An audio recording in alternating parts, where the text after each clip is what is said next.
In this unit circle survival guide, we're going to find the exact value of the cotangent at 420 degrees using the S.A.R.C method. So here's our outline for the S.A.R.C method. S.A.R.C's just an abbreviation to help you remember the ordering of the steps, and this will help you keep all your information organized so that you're sure you get an accurate final answer. So let's quickly break down this method. S stands for sketch the angle's terminal side. A stands for A.S.T.C, or think all students take classes.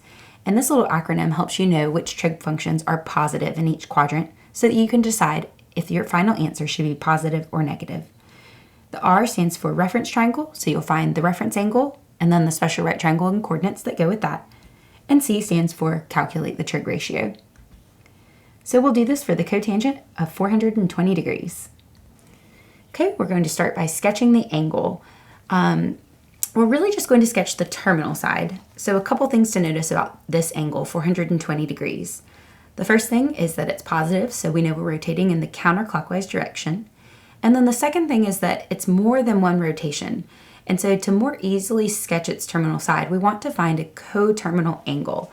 And to do that, you just need to take away a rotation or subtract 360 degrees. So 420 minus 360 tells us that 60 degrees is going to be coterminal to 420. And that means they share the same terminal side, and you just rotate differently to get there, but you're going to that same terminal side, and that's what we want. So let's go ahead and sketch. It's pretty easy to sketch 60 degrees. We know 0's here, 90's here, and so 60 degrees is in the first quadrant. So this is our terminal side for both 60 and 420. Okay, now that we know our angles in the first quadrant, we're ready to apply ASTC. So this will tell us which trig functions are positive in each quadrant, and lucky for us, we have our terminal side in the first quadrant. That's where A goes. All our trig functions are going to be positive here. So we can immediately note we have a positive final answer. All right, but just for completeness sake, let's go through the others. So it goes S.T.C. Remember, we think all students take classes. So in quadrant 2, for S, sine and cosecant are the only positive trig functions. In quadrant 3, it's tangent and cotangent that are positive. And in quadrant 4, it's cosine and secant that are positive, and all the others would be negative. But again, our angle's terminal side is in quadrant 1, where they're all positive, so our answer is going to be positive. We don't have to worry about any signs for the rest of our calculations. So now on to step 3. Let's find our reference angle so that we know which special right triangle and coordinates we should work with. So our reference angle is simply the amount of rotation from the terminal side to the x-axis. And that's pretty easy to see as 60 degrees here because that was how we found our actual terminal side. That's where we sketched 60 degrees.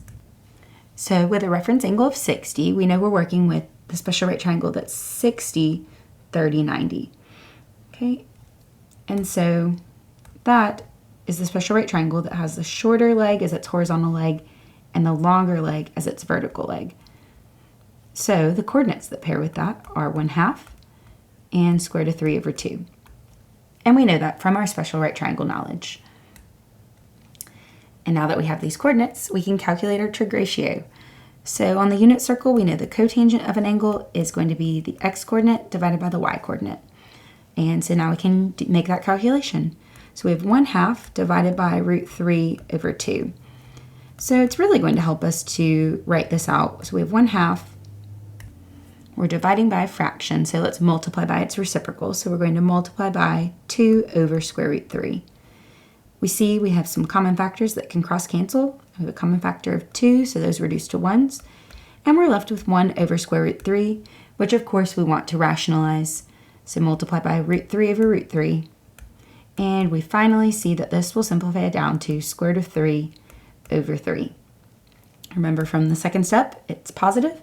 And so we know the cotangent of 420 degrees is going to be positive square root of 3 over 3.